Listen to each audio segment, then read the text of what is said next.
Қайырлы күн, құрметті әріптестер. Бүгін мен сіздерге Learnings App атты платформа жайлы айтып бергім келеді. Бұл платформа тегін, ешқандай ақысыз және де бұл платформаға тіркелуде өте оңай болып табылады. Жалпы айтқанда әртүрлі тапсырмаларды балаларға әсерлі, қызықты етіп беруге арналған әдіс-тәсіл ретінде қолдансақ болады. Ол үшін сіздер бірінші Google-дарыңызға Learning Apps деп жазуларыңыз керек. Мінекей. Осы Google-да шыққан бірінші ссылкаға басасыздар. Мінекей сіздердің беттеріңізде осындай үлкен тақта шықты. Бұл тақтаның ішінде жаңағы ойынға кіру үшін ең алдымен сіздер регистрация жасау керексіздер. Оны қалай жасаймыз? Сол жақ бөлікте выход деген батырманы басасыздар. Менде өзімнің аккаунтым бар болғандықтан, сонда да мен сіздерге жаңадан аккаунтты создать етіп үйретейін. Өте оңай. Создать аккаунт деп бастыңыздар. Мына жаққа имейлдарыңызды қатесіз тересіздер. Өздеріңіз пароль ойлап тауып қайтадан қайталайсыздар да қауіпсіздік кодын енгізесіздер және де создать етіп басатын боласыздар. Солай мінекей біздің платформамызға тіркелу болады. Өте оңай. Менде дайын өзімнің аккаунтым болғандықтан, мінекей мен сіздерге өзімнің аккаунтыма кіріп ары қарай көрсете берейін. Мінекей кірдік. Енді көріп тұрғандарыңыздай, мына жақта әртүрлі бөлімдер тұр. Ол барлық тапсырмалар, ойындар, жаңа тапсырмалар, коллекция және де менің тапсырмаларым атты бөлімдер тұр. Бұл жақта тек қана сіздер ойындарды, әртүрлі тапсырмаларды беру форматын құрастырып қана қоймай, дайын түрлерінде аласыздар. Ол үшін біз все упражнения дегенге кіреміз. Қарап тұрсаңыздар, әртүрлі пәндердің атаулары мен әртүрлі бағыттар көрсетілген. Мысалға, мен математика пәні болғандықтан, мен міне математика деген бөлімге кірейін. Кірдім. Бұл жақта категория бөлімден астыға қарайтын болсаңыздар, барлық сыныптар қамтылған. Және де алгебра, геометрия деп бөлініп қойған деген сияқты анықталып қойған болатын. Енді мысал ретінде мен мына векторы деген тақырыпқа кірейін. Вектор тақырыбына кірдім. Астыңғы бөлікте әртүрлі платформалар шықты. Тек қана бірінші емес, екінші бетіне де өтсеңіздер болады. Немесе төртінші бетіне өтсеңіздер де болады деген сияқты. Мысалға біз бірінші бетіне өте берейік қазір. Мына платформаны ашып көрейік. Бұл ойын бізде сәйкестендіру немесе жұбын-тап деп аталады екен. Мінекей, мысалға, А және Б векторының арасындағы бұрыштың формуласы. Ол мені көріп тұрғандарыңызда барлық батырма қозғалмалы, өте ыңғайлы, визуалды түрде балаларға қызықты болады. Мінекей формуласын таптық, жазу жөнді дұрыс деген сөз. А және Б векторларын скаляр көбейтіндісі дейміз.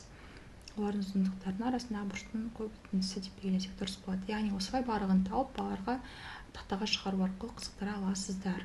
Және мысалға сіздерге осы ойын ұнаған болса, қатты не істейсіздер? Бұны сіздер бірінші өздеріңіздің жаңағы упражненияларыңызға сақтап аласыздар. Не сохранить в моих упражнениях деп бастыңыздар. Одан кейін барып, менің тапсырмаларым атты бөлімге басып кіресіздер. Мінекей. Осыға дейінгі өткен тақырыптарға байланысты өздеріңіздің сақтап алған тақырыптарыңыздың барлығы мінекей осы жақта көрсетіледі. Мысалға, басқа бір түріне кіріп көрейік ойының. Бұл 7 сыныптарға арналған сызбалас және вертикаль бұрыштар. Бұл жақта сіздер балаларды топқа бөліп, топ-топпен жарыстырып, арнайы 8 түрлі есепті берсеңіздер болады. Мысалға, бірінші есептің жауабын жасайық, ол айтады АОБ бұрышының табындары дейді. АОБ бұрышы бізде 180-нен 23 градуста алып тастағанға тең. Ол бізде 157. 157 деп бастым. Жаңағы вертикаль бұрыштар, сызбалас бұрыштар 180 дегендердің барлығы өте дұрыс. Енді тексеріп көрейік, мына көк батырманы басып арқылы мінекей жастық жанды. Мінекей. Осылай өздеріңізге қажетті ойындарды жазып, іздеп тауып аласыздар. Егер тағы да тақырыптар керек болатын болса, мінекей мына жерге жазып алсаңыздар болады. Мысалға, вектор деп жазсақ. Мінекей. Әртүрлі векторға байланысты тапсырмалар шықты деген сияқты.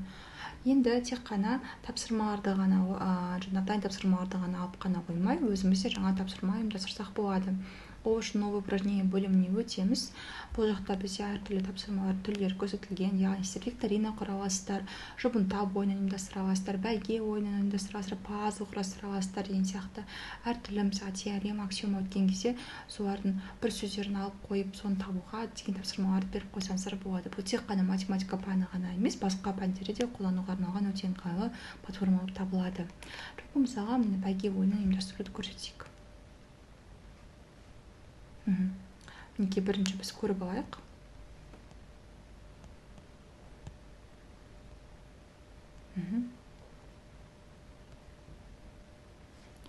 Мінекей ойынды бастадық.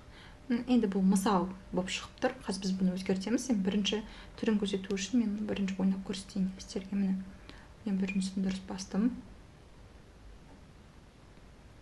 Қозғалды деген сияқты. Енді өзімізге арналған осының жаңа түрін сөз етейік. Яғни описание дегенге мысалға математика деп жазылған, менің пәнім болғандықтан математика. Енді мына жақта жауаптар мен сұрақтар мен жауаптар бөлімі тұр. Осы жақта сіздер сұрақтарды тек қана жазу түрінде ғана емес, сурет түрінде, текстің жаңағы сөйлеп тұрған текст түрінде және де аудио, видео түрінде де сала аласыздар. Мысалы, біріншісін мен текст түрінде жазайын. Мысалы, Джайсан. Мінекей біріншісі әрдайым дұрыс жауап, одан кейінгі үшеуі қате жауап табылады. Мысалы, Джайсан мына жаққа мен 7-ні жасайын.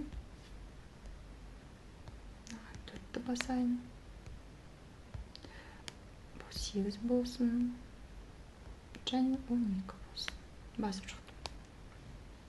Және балаларға подсказка беріп жазып қойсаңыздар да болады. Енді өз қалауларыңыз келесі бір сұрақты қосақ, оны сурет ретінде қосайық. Міне бұл суретті сіздер үш түрлі жерден өздеріңізге қоя аласыздар. Яғни ол біріншісі Википедиядан, екіншісі ссылкасы ретінде, үшіншісі өздеріңіздің жаңағы ноттарыңыздан. Мысалға мен мына суретті алайын. Осы суретті бастым. Енді оның атауы гипербола ғой. Дұрысқа гипербола деп жазып қойын.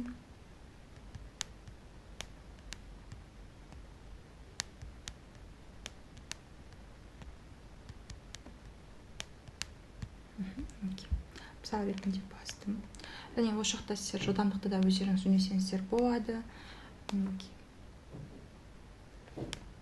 Мінекей біздің упражнениеміз шықты.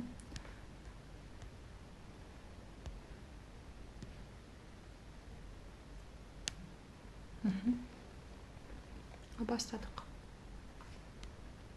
Джайсан дегеніміз мысалға 7 деген сан. Мінекей екі сұрақ болғандықтан бірден жартысына қозғалдым. Гипербола деген сияқты.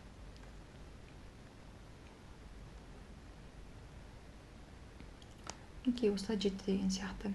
Енді сіздер упражненияларыңызды создать еттіңіздер, енді оны сохранить ету керекпіз. Сохранить еттік. Сохранить еткеннен кейін ол бізде мои упражнения деген бөлімде пайда болу керек.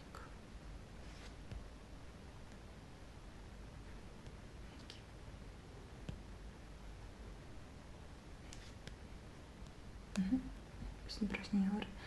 Яғни әртүрлі ойындарды осылай ұйымдастырып, өздеріңіздің оқушыларыңызды қызықтырсаңыздар болады.